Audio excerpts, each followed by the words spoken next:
Hi, welcome to Enthusiast. I'm Jeff Hill. Remember back in the 1990s, the Japanese automakers were diversifying. I remember when Lexus emerged and they came out with the LS 400 luxury sedan, and it put Mercedes and BMW on notice with refinement, fit and finish, and technology. Then Honda came out with their brand Acura. The Acura NSX changed the world as far as what could be done in the exotic car market for the money. A lot of people said that car wouldn't sell because who would spend that kind of money on a Honda? To this day, it remains an icon. Well, there was also another manufacturer who tried their hand at something very special and very unique.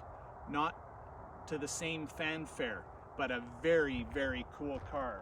And here it is, the Subaru SVX. We're gonna have a look at it today. So Subaru decides they want to enter the luxury touring car market and enlisted designer Giugiaro for this beautiful design, and I think it's quite striking.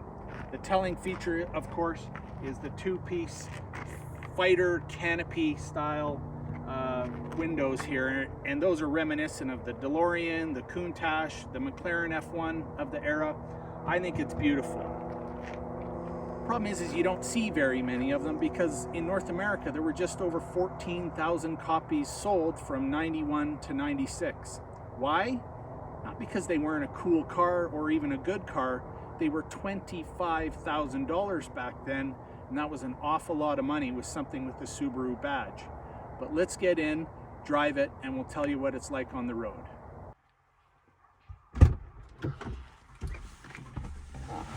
Nice and easy to get into.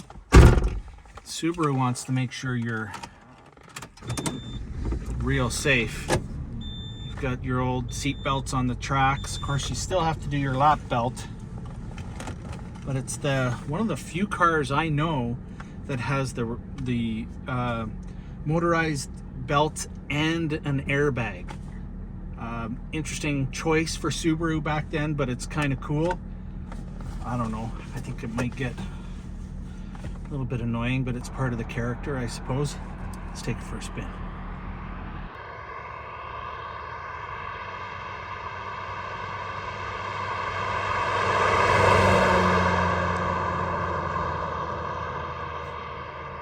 So 3.3 liter Boxer 6 engine, 230 horsepower. Back then that was pretty adequate.